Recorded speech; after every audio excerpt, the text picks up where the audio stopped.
Hello, welcome back to the Ironman series. So I've never done this before, but I'm actually starting off this video by finishing a quest. Yeah, that's right. I'm finishing up the Tale of Two Cats quest. So very weird, very memey, lots of references to funny things quest. But I got it done. We learned about Bob the Cat, and we're going to continue his story in One of a Kind here soon. I just did another quest. This one was King's Ransom.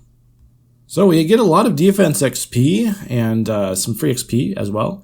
We also have to do the Knight's Wave training grounds, and then after we do that, we will have access to Chivalry and Piety. They're not showing up in my prayer book at all yet. I'm guessing I have to do the training grounds first and then they'll pop up. Okay, I decided to do Fairy Tale Part 3. It's just a very convenient quest to get done because you don't have to carry around a Drummond staff anymore in order to use fairy rings. This is great for me because I am constantly forgetting my Drummond staff and having to go to the bank for it. Also, I mean, the magic watering can isn't bad. It's not the most useful thing in the world, but it's nice to never have to use a watering can again. So, Fairy Tale Part 3 put us over the 225 quest point barrier, so I get my first Tier 3 dice. And I think this is 1 mil. Pretty significant cash upgrade from what we've been getting so far. Yeah, 1 mil cash. And an ancient miter as well. Okay, it is finally time to start a quest that I have been very worried about for quite a while. This is the World Wakes. You do have to fight a couple bosses in this quest, and those aren't necessarily what I'm most worried about, but there is a portion in this quest where it is quite easy to die. I'm going to do my best to avoid it, but this is the first quest that I've really taken on where I legitimately feel like death is a real possibility. Okay, we are now at the part where I've been super sketched out about it. It's the part where you have to run down the hill and Char is throwing flames and stuff at you. So, it's not necessarily the hardest thing in the world, but if you do screw up, you're pretty much dead. I'm going to boost up to over 10k HP and try to teleport out or something if I start taking damage, but yeah, this is definitely a place where lots of hardcore Ironmen have lost their hardcore status, so I guess I'll check in if I die. Okay, we made it. I almost got cornered by a couple of the flame balls, and yeah, they do rapid 1k damage to you, I think, if you stand in them, so it can kill you within the span of a couple of seconds, but it wasn't too bad. I apologize that it's so dark and weird looking. I don't know what's going on with the lighting right now, but anyway, it said we get 9 inventory slot things, so we do get a lot of the lamps. I'm surprised. I didn't think we were going to get all these lamps just by virtue of, I haven't done a lot of the quests that are required for the full rewards from World Wakes yet. I mean, I'm really happy I got this many rewards. I wasn't expecting it, but this was an 1.5 hour long quest, and it was, definitely one of the longer quests I've done up to this point. So let's see which of these we can cash in. We need 80 prayer to use the prayer lamp, so we'll have to come back for that one. We do get 110,000 XP in Slayer. That is a lot. So that gets us up to Slayer level 83 for spiritual mages. Pretty sweet. I think these 3 ancient lamps are 100k XP each, and they go into any skill that is 75 plus. So naturally, all 3 of them are going to go right into Herblore. And that may... Oh, I have to use them on 3 different skills. That's a shame. So for these 2 last lamps that I have 100k XP to use, but I cannot put them in Herblore, I think one it has to go into agility just because it's so slow and painful to train, and one has to go into construction.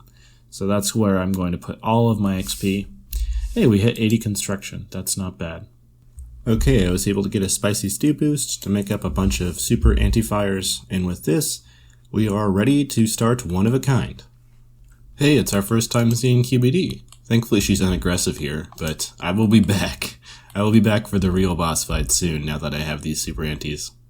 Okay, I'm finishing up One of a Kind here, and I'm about to get a pretty significant massive amulet upgrade, I think for all 3 styles. And, of course, a lot of XP. And you meet Carapac in this quest, who I think is now a boss, right? Isn't he? I'm pretty sure Carapac is one of the 4 boss fights in Sentiston now, but anyway, we get quite a bit of magic and summoning XP. Turns out I didn't actually need the summoning XP to hit 75 because I used some of my XP from the World Wakes on it, but I will always take summoning XP because it is an expensive skill to train, and of course you're limited in charms. So that will get us to level 76 summoning. And then the big reward is, of course, the Dragon Rider Amulet. It's 30 bonuses in melee, magic, and range. And then, of course, in addition to that, it also doubles the prayer XP when you bury bone. Although, I mean, it's just a pretty sweet necklace upgrade to have, and it's going to be super useful for any time I do combat in the future. I've been rocking the Desert Amulet too, which is, half the bonuses. Okay, it's time to start training prayer. I have my Dragon Rider necklace on, and I have my Bone Crusher in my inventory, and I'm going to start killing some Frost Dragons. So this is supposed to be around 100k XP per hour in prayer, and I'm currently 22k away from a prayer level, so I should get this level in about 15 minutes. But yeah, I'm going to try this method out, see how it goes. Hopefully it's a really great prayer XP, and we can do this all the way till 75. Okay, so this is post-video editor Munkle coming in here. So I have to clarify something. In this clip, you'll see me killing some Frost Dragons, and originally I was talking about my plan to get 75 prayer just killing Frost Dragons. And Frost Dragons are the fastest prayer XP, like strictly prayer XP per hour that you can get, and killing them would have been the fastest way to get 75 prayer. But essentially what happened is I just ended up being way more busy this week with work and school than I thought I would, and I was not able to get time to actively play. So on the fly, I needed to adjust. I needed to find a more AFK way of gaining prayer XP. And I was able to figure out a way to do that, and we'll go into that later on in the video. But I just wanted to say I did initially go into this week wanting to finish off one of a kind, wanting to unlock that amulet and just grind out Frost, get 75 prayer as fast as possible. And I just wasn't able to do that. I still end up getting 75, but the majority of the XP did not come from Frost Dragons. Oh my days, I was not ready for it, but I just got my first barrows item, and it's actually a useful one. It's a Carol skirt. That is a tier 70 tank piece for ranged. I can use that. I'm really surprised. Well, we just got our second barrows item in the same death task. That is a Varrock's helm. Not a useful item, but number 2 on the log. Well, it's easy to miss levels when you go full AFK at Archglacior, but we just hit 80 strength, which now means we are 80-80 in our combat stats, and that means I gotta start the mining and smithing grind soon to get up to 80 smithing for Bane weaponry. Bane isn't a huge upgrade over the Sun Spear, it's just tier 80 over tier 78, but I gotta keep that smithing going, man, because eventually we're gonna get to 90 in our combat stats, and at that point I'll definitely want Elder Rune, so I'm gonna need to do it, and just finding the time to make it happen. Okay, we just hit a little bit of a milestone. 100 Archglacior KC in normal mode. I also got 81 strength, which is a key level because Meteor Strike is like the best ultimate ability when you're trying to AoE stuff. So it's good to get that unlocked too. Okay, so it may be a little weird. I started off this video with killing Frost Dragons and now I'm camping Archglacior. What's up with that? Well, I mean, the main reason is I just needed something to AFK while working on some stats homework. But also, I really wanted something to AFK that's going to result in like a big, payoff. So if we click open the shop here at War, there's a couple things that I get to unlock now. First of all is the Altar of War, which is really nice. So I'll be able to pray at this big gem now whenever I go back to War's Retreat and restore my prayer and summoning points. That's big because I had been going to the Felidor Lodestone. And the other thing that's really big is the Vampirism Aura. I now have over 5,000 Marks of War. I get to unlock this aura, which is huge. Pre-Soul Split and pre-Scrimshaw Vampirism, the Vampirism aura is like the best aura for just sustaining your health and being able to stay at bosses longer, so it's huge getting that unlocked. So the AFK prayer training I was alluded to was, of course, Vyres. The Vampirism aura just allowed me to fully AFK at Vyre Watch. Here by the altar, there's 2 Vyre spawns. It's not the fastest prayer XP in the world, but it was fully AFK and that's what mattered.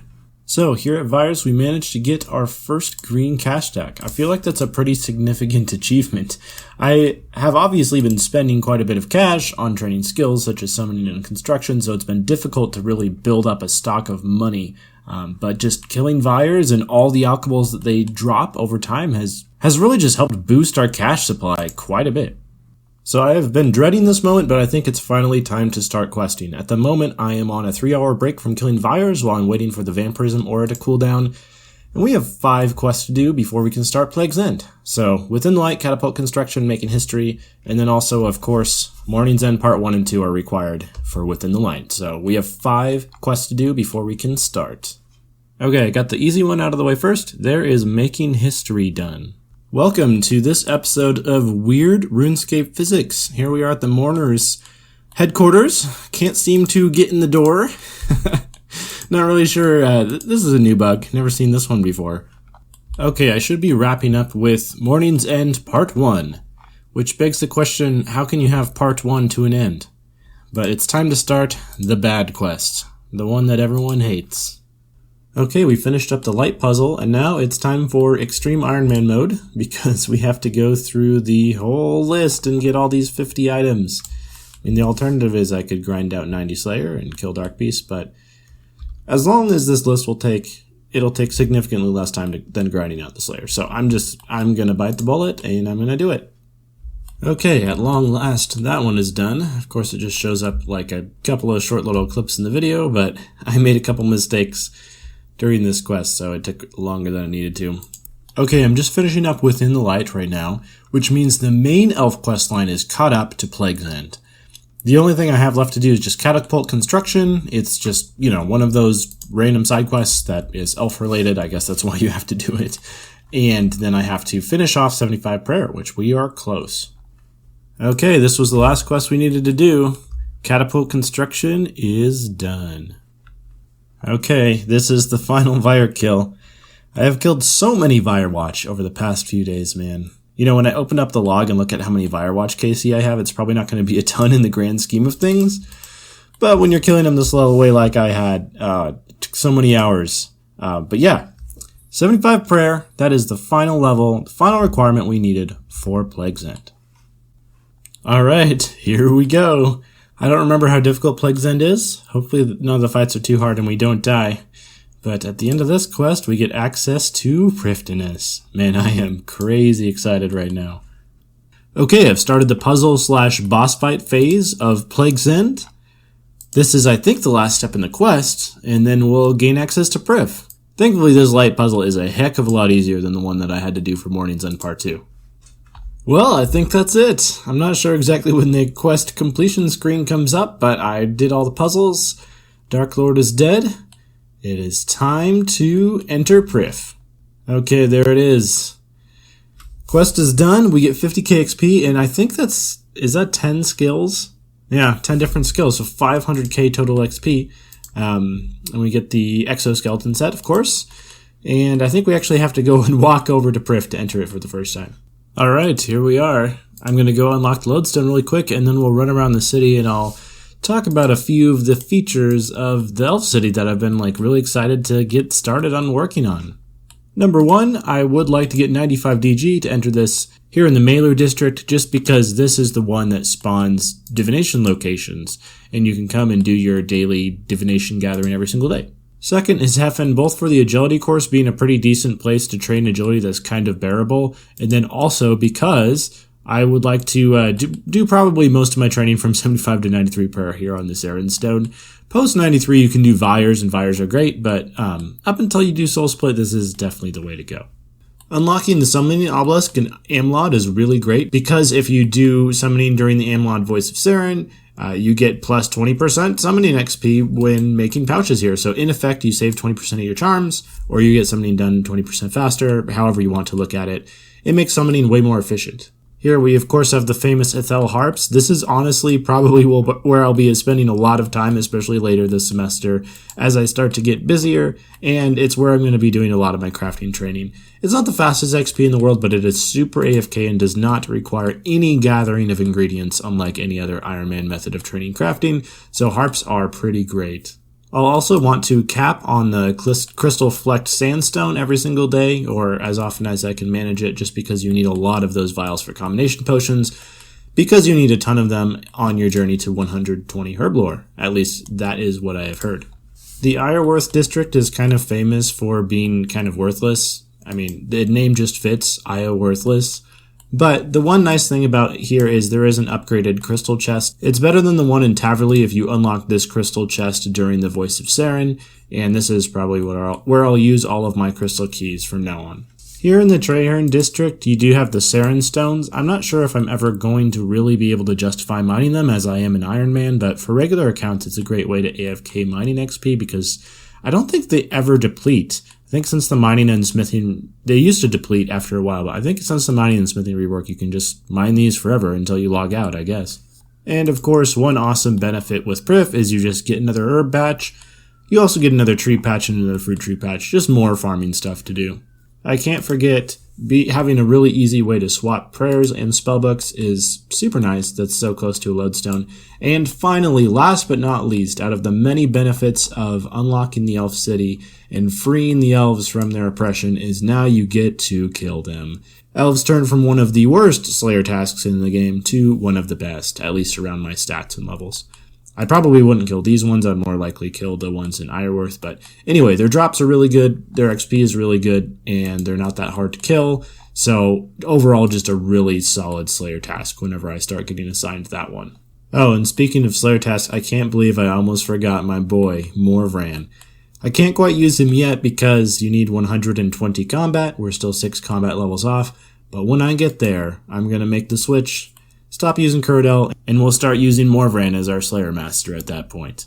Okay, there is one last thing in Prif, and that is Thieving. Now, Prif Thieving is not nearly as fast XP-wise as doing the safe cracking method. However, it is pretty AFK and chill, and you don't have to run all around RS like you do with the safe cracking method, so who knows? Just hit at the even level here because I was really, really close.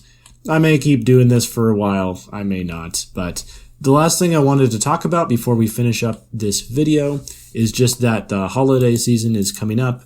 I am planning on being out of town quite a bit during the holidays, and I'm also starting to move towards like finals and final projects for my grad school work and everything like that. So I hope that it won't have a huge impact on videos, but there is the potential that my upload rate might slow down and I might not be able to get out an entire Ironman episode every single week for the next couple of months.